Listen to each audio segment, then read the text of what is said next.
Shalom. Renungan kebenaran firman Tuhan hari ini terambil di dalam Injil Markus pasal 5 ayat 1 sampai dengan ayat yang ke-20. Judul renungan hari ini, diselamatkan dari legiun.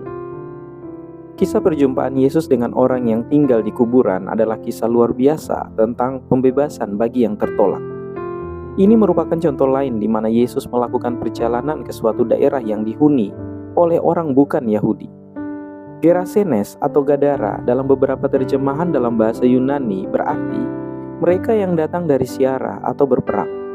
Yosefus menyebut orang-orang itu sebagai orang Syria dan menegaskan bahwa mereka memperlakukan tawanan perang yang mereka tangkap dengan penuh belas kasihan, mengizinkan mereka untuk pergi bebas jika mereka setuju dikawal ke batas wilayah kekuasaan mereka. Jika mereka sendiri memang awalnya pengungsi seperti namanya, ini akan menjelaskan belas kasihan mereka terhadap pengungsi politik lainnya. Daerah itu adalah bagian dari apa yang disebut Dekapolis dan mencakup 10 kota. Ada satu tempat di pantai timur Laut Galilea yang memiliki tebing curam, yang mana babi secara besar-besaran terjun bunuh diri, seperti yang disebutkan dalam kisah ini. Daerah ini adalah tempat kuburan besar. Ketika kita mempelajari kondisi pria ini, saat setan menyiksanya, kita melihat konsep dasar untuk berurusan dengan manusia yang dikuasai setan. Meskipun kita mungkin pertama kali terkejut dengan kekuatan pria yang luar biasa itu, kekurangan dari apa yang dia miliki itulah yang paling berbicara kepada kita. Ayat 3 memberitahu kita bahwa dia tinggal di antara kuburan. Ini memberitahu kita bahwa dia tidak punya teman, tidak punya keluarga, tidak ada sistem pendukung yang mencoba membantunya. Mungkin dia pernah melakukannya, tetapi sekarang mereka membiarkannya menjadi liar.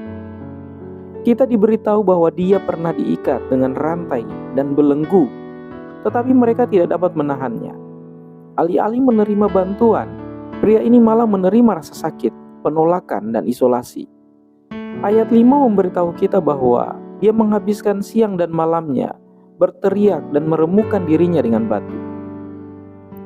Menurut Mayo Clinic, menyakiti diri sendiri biasanya merupakan hasil dari ketidakmampuan untuk mengatasi stres dan rasa sakit emosional dengan cara yang sehat. Pria ini tidak mendapat pertolongan, belas kasihan, kasih, dan pengertian. Sebaliknya, dia bergumul dengan rasa sakit emosional dan fisik setiap saat dalam hidupnya. Ia adalah pria yang mana Yesus turun dari perahu untuk dikunjungi. Pria yang ditinggalkan oleh masyarakat akan bertemu dengan Yesus dan akan berubah dalam sekejap dan selamanya. Sebelum dia dibebaskan, roh-roh jahat yang menyerang pria itu terlebih dahulu memberikan pertanggungjawaban kepada Anak Allah.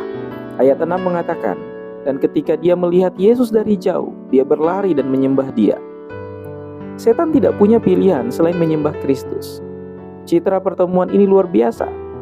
Kata Yunani yang digunakan Markus adalah proskuneo, yang artinya mencium seperti anjing menjilati tangan tuannya.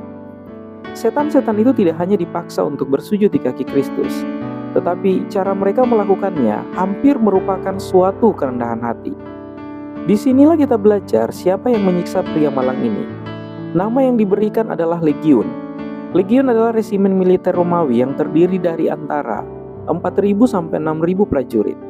Sebagian besar dari kita pernah mendengar fakta ini digunakan dengan cara untuk menggambarkan banyaknya setan yang menyerang pria ini. Namun, ada aspek lain dari legiun Romawi yang benar-benar menunjukkan kepada kita apa yang dilawan pria ini. Menurut biblestudy.org, banyak prajurit yang membentuk legiun Romawi adalah mereka yang tujuannya adalah untuk menegakkan kehendak kaisar. Kisah perjumpaan Kristus dengan pria di kuburan sepenuhnya menggambarkan interaksi Allah dengan umat manusia. Yesus pergi kepada orang-orang yang tidak mengenal Tuhan. Dia segera menemukan seorang pria yang diperlakukan dengan buruk dan dalam kesakitan fisik dan emosional yang luar biasa. Dunia ini menyakitkan.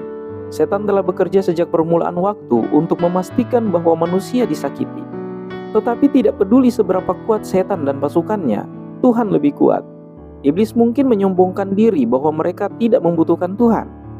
Mereka mungkin berteriak di telinga semua orang yang mendengarkan bahwa Tuhan tidak berdaya. Tetapi mereka tidak dapat menolak kewajiban mereka untuk menyembah Allah, Anak Allah, dan Roh Kudus. Mereka membanggakan dominasi, namun tidak memiliki kekuatan yang sebenarnya.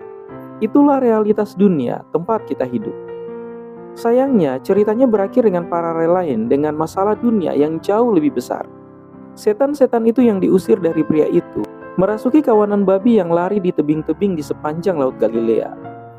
Pria yang sebelumnya dikenal sebagai manusia liar di kuburan, ditemukan duduk di sana berpakaian dan sudah waras. Alih-alih terpesona oleh kuasa penebusan Allah, orang-orang menjadi takut. Mereka hanya memikirkan bagaimana hilangnya babi-babi itu akan memengaruhi keuntungan mereka, dan mereka memohon kepada Yesus untuk meninggalkan mereka. Dunia begitu termakan oleh diri mereka sendiri, sehingga mereka kehilangan kuasa Tuhan tepat di hadapan mereka. Hidup dapat diubah oleh otoritas Yesus. Kita yang telah diselamatkan dari rasa sakit dan penderitaan karena tidak mengenal Allah, duduk di kaki Kristus dan menyembah Dia. Seperti pria di kuburan, kita memohon kepadanya untuk mengizinkan kita tetap di sisinya, tetapi kita memiliki tugas yang harus dilakukan. Selama masih ada nafas di paru-paru kita harus mendengarkan perintah yang Yesus berikan. Pulanglah kepada teman-temanmu dan beritahu mereka betapa banyak yang telah Tuhan lakukan kepadamu dan betapa Dia telah berbelas kasihan kepadamu. Bahkan jika mereka tidak mendengarkan atau memohon untuk tidak berhubungan dengan Kristus, kita harus memberitahu mereka. Kita harus menunjukkan kasih dan belas kasihan kepada mereka yang mungkin belum pernah menunjukkannya kepada kita. Kiranya Tuhan Yesus menolong dan memberkati kita semua.